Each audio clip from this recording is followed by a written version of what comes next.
This little machine oozes style with its smooth lines, sporty handling and retro styling.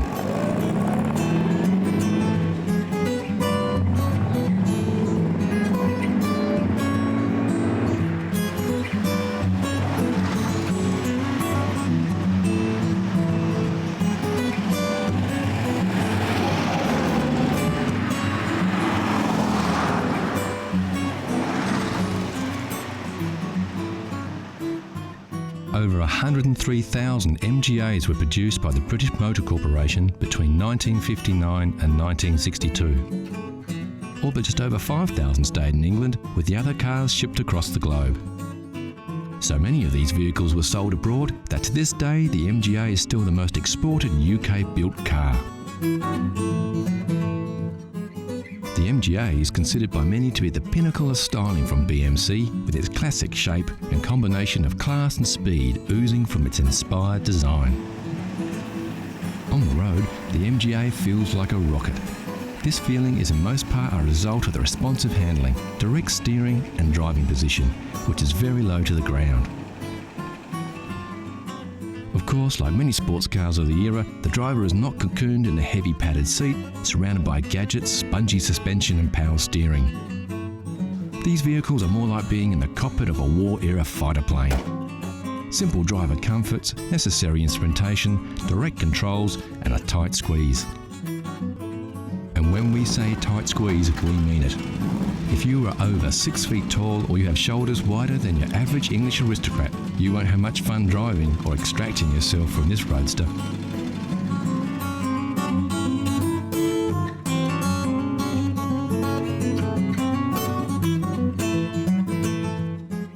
Like many sports cars of the era, a long graceful front end gives the impression there is a whole lot of motor under the hood.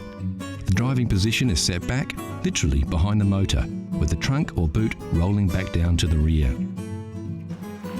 Sometimes looks can be deceiving though, and many enthusiasts consider the MGA to be severely underpowered, taking the sport out of the sports car.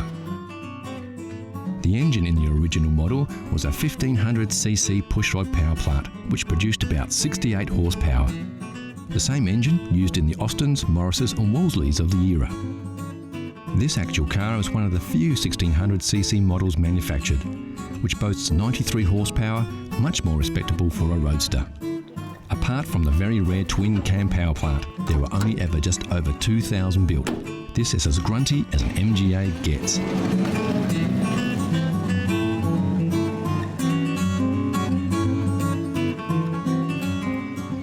BMC did a little to reduce the weight of the MGA to increase performance.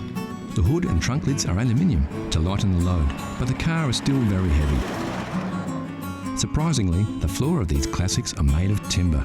We're not sure a wooden floor fits in with the modern manufacturing processes of the 1960s. What we are sure of though is the MGA owners and lovers don't care. You don't buy an MGA to go fast, you buy an MGA to go and look good while you're doing it. When the MGA was designed, looking good was the #1 concern. And if you're thinking to yourself, where are the door handles? Well, this just makes our point. You see, the MGA has beautiful lines, gentle organic curves, sweeping style. Way too cool for door handles. In their wisdom, MG left them off, instead opting for a unique cable system inside the door frame, keeping the body clean and pristine. Of course, there is one thing that is synonymous with a classic MG: wire wheels. What started out as a construction method turned into a styling accessory. The MGA doesn't boast a lot of chrome, it's simple and understated. The curves do the talking, and the wheels ground the whole package as one of class, style and power.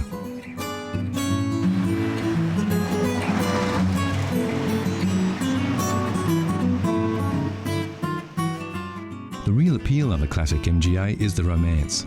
The romance of rolling through the countryside, wind in your hair, wire wheels rotating under you, turning heads with your very stylish and fun machine. It's the same for all classic car lovers. For devotees of the MGA, it doesn't get better than this, and we're inclined to agree. So you've just hit 40, you're feeling cashed up, your hairline is fast travelling to the northern hemisphere of your head. So you've decided to take the plunge and get yourself that little sporty classic car you've always dreamed of, and get some wind in your hair before it all disappears and you find yourself shopping for a glue-on toupee. Right now, your heart is set on a Sunbeam Alpine, just like the one James Bond drove in Dr. No. Well, let's take a closer look at the damage to your hip pocket. There were several models of the Alpine produced between 1959 and 1968. The body shape didn't differ much between models, only performance. We've been looking around, and as far as classic cars go, the Alpine could be considered an entry-level classic. Of course, the prices vary, but generally at any one time there are a few on the market to choose from. This 1963 restored Series 2 unit in the UK was on the market for the princely sum of $9,000 US, or £5,500. It's restored and looks pretty good. It does lack a little grunt, being the early model. For about $7,000 or around £4,000, you can slide into this restored 65 Series 3 Alpine. We found this 1967 Series 5 model for an ambitious $15,000 or around £9,000. The engine was replaced with a 2300cc Mitsubishi power plant. Pricey, not stock, but it may have enough juice to get you and your new hairpiece to where you want to go. There are usually stacks of Alpines on the market, so if the Sunbeam Alpine is your classic passion, get hunting. They won't be hard to find. Here's a challenge for all you classic car fans. Know Your Chrome gives you a peek at some close-ups of classic chrome. Look at the shapes. Do you recognise the lines? Can you tell which car sports this shiny styling? It's too early for clues, but we can tell you it's a car. It's a classic and it's very, very cool. Look closely and we'll give you more hints later in the show. Next on CC, the Classic Car Show, we meet a big black cat, some tips for classic car owners, and we take a pony ride.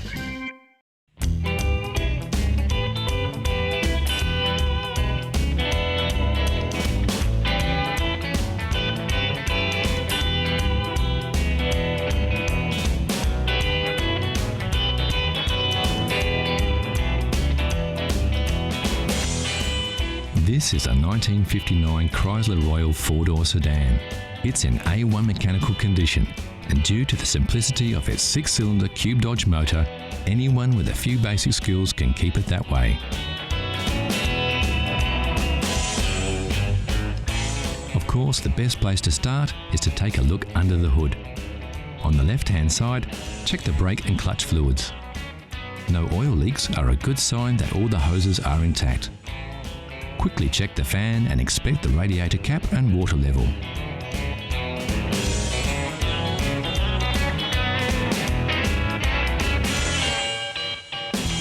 Now take a look from the other side. Check the oil level with the dipstick, then the spark plugs and cables.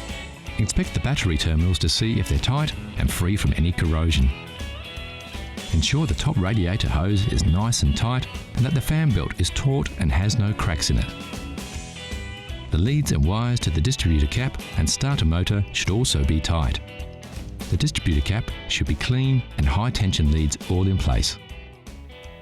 Okay, the engine looks good to go, so always fire her up just to make sure she sounds as good as she looks.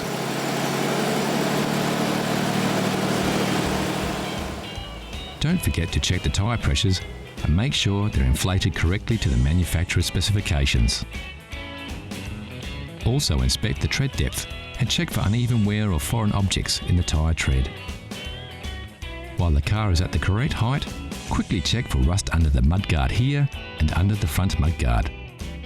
The seals can be a weak spot for rust, but as we can see, everything is fine on this rust-free vehicle.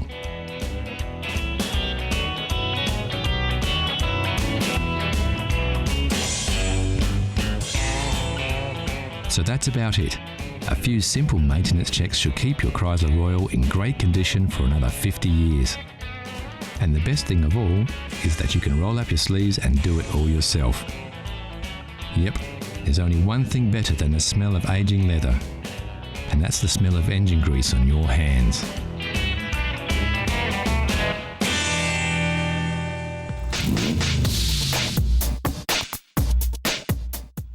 Out of all the cars rolling off factory floors, only a select few will avoid the scrap heap and attain that most coveted of reputations, securing its future as a classic. This is a Mazda MX-5. It has all the features that we think will give it a fighting chance to one day be a collector's car.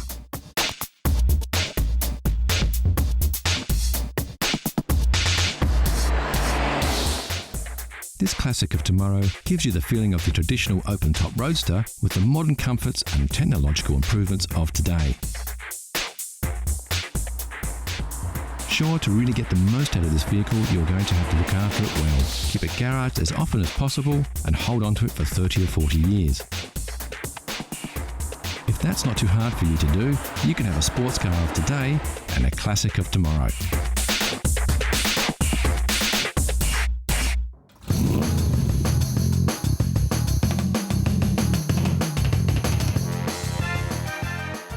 Jaguar has produced a series of elegantly styled and remarkably quick sports cars since the end of World War II, and incredibly, it's a lineage that still continues to this day.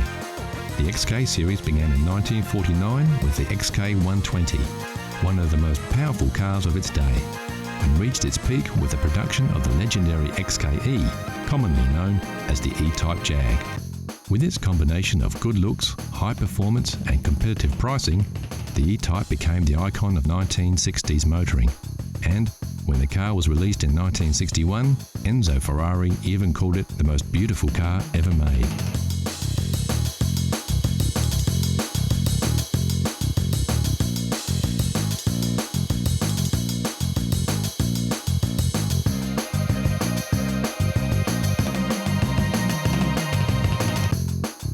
Take a closer look at the E-Type and you'll discover it's the heart and soul of another beast that makes this big car purr, and that's the XK150. Built between 1957 and 1961, just short of 10,000 XK150 Roadsters, fixed head and dropped head coupes were built and sold.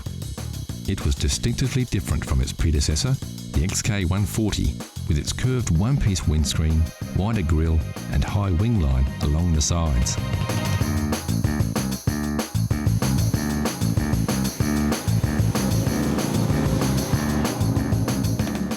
Although in production for just 4 years, the 150 legacy lived on under the hood in thousands of E-Types that followed during the next decade. In fact, the Series 1 E-Type was powered by the very same 3.8-litre straight-six XK6 engine that drove the beefed-up XK150S. And boy, what an engine! It pumped out 265 brake horsepower, easily topped 135 miles per hour, and could sprint from 0 to 60 in just 7 seconds.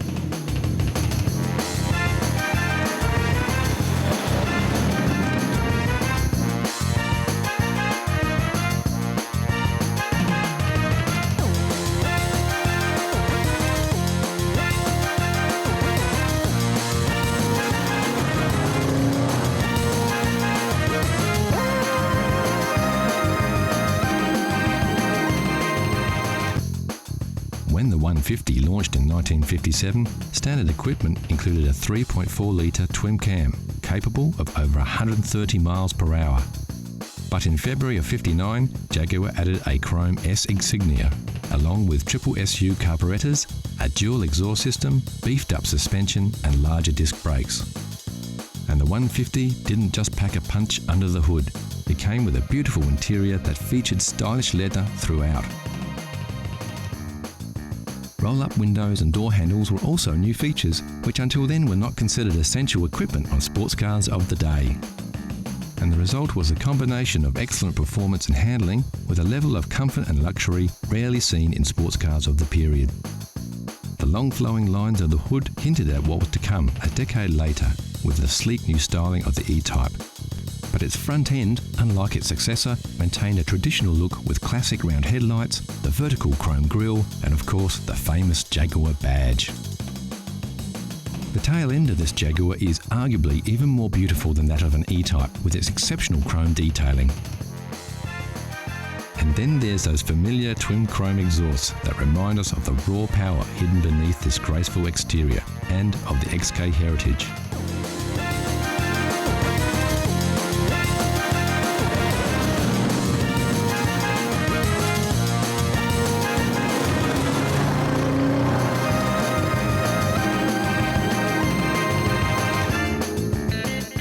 March 1961, the first E-Type rolled off the production line and into the hearts and minds of the rich, famous and everyone with an eye for beautiful design. And its predecessors, including the 150, were quickly forgotten.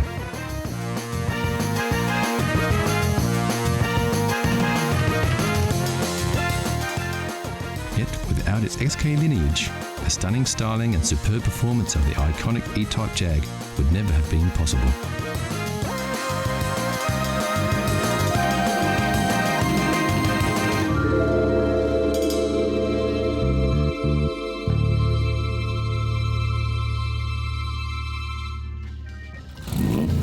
So how well did you go with your first peek? How well do you know your chrome? Here's a quick update. Did you guess it right away, or are you still pondering?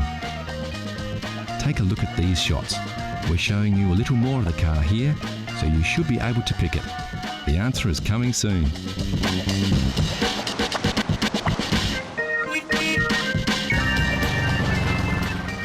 Also coming up, not one but two mules bust out of the stables and go for a run on the open road. So how well did you know your chrome? If you said it was an MGT, you would be right. The MGT was a launchpad for MG, establishing the British mark as a manufacturer of quality, stylish sports cars, with the MGA, like the model we saw earlier, following in its footsteps.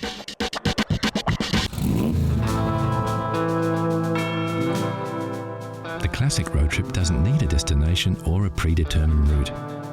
It's less about getting from A to B and more about everything in between. It's about the experience, the thrill of the open road, the awesome beauty of magnificent vistas, and above all, about horsepower. And when you want pure horsepower, you can't beat a pony.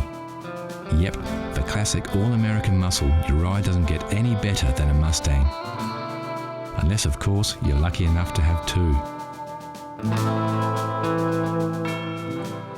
Meet Bo and Belle, a pair of first-generation convertible Mustangs. The first saw the light of day back in 1966. These two beauts look as good now as they did on the day they rolled off the production lines almost 50 years ago. Sporting the now famous GT badge, both these Fords are equipped with the original GT equipment package. And yes, just in case you were wondering, that's where you fill this baby up. When it comes to gas caps, they really don't make them like they used to.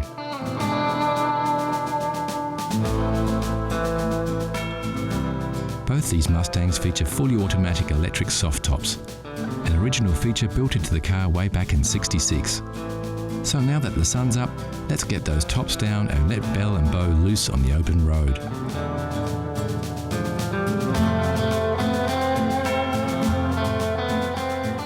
American muscle cars were built for roads like this. They like to go fast and straight. And if the road's clear, nothing gets the heart pumping more than opening up the gas and overtaking whatever's in your way.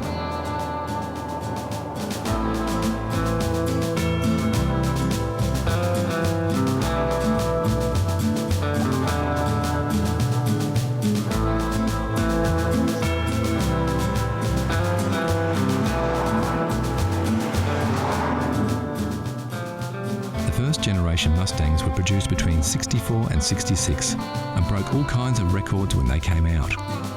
Over 1.5 million pony cars hit the road in just 2 years, and with so many vehicles out there, tracking down parts is a breeze.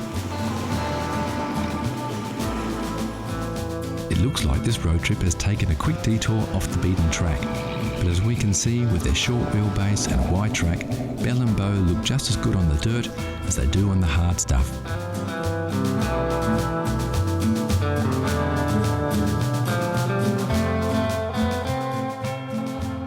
Back on the bitumen and time to work out which way to head next. Yep, it looks like due south is as good a way as any.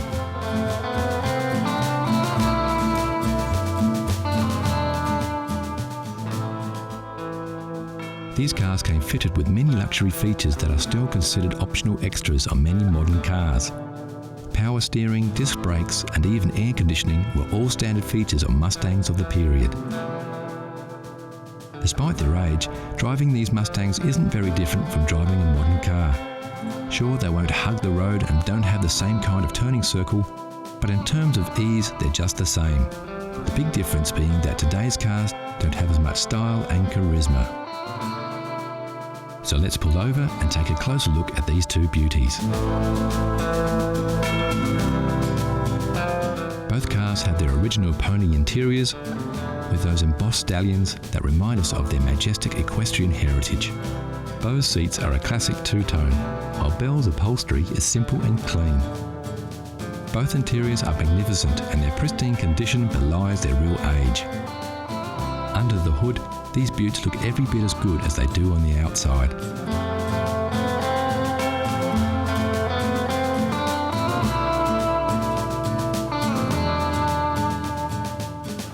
Getting back behind the wheel and hitting the back roads, we can see what makes these cars so special. With their soft tops down, winding their way through spectacular scenery, it's possible to forget that we now live in the 21st century. They take us back to another era, and they do it in a way that only a Mustang can.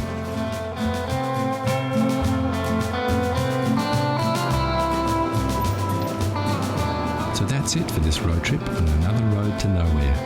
And what better way to bid farewell to Bo and Bell than to watch these two ponies ride off into the distance to who knows where.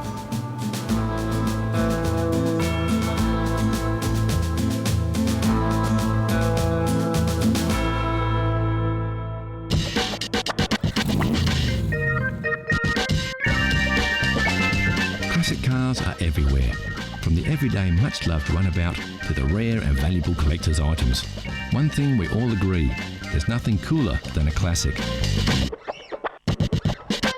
Like this Lamborghini Miura, once owned by international model Twiggy and still oozing 1960s style. Or this E-Type Jaguar, recently voted the world's most beautiful car.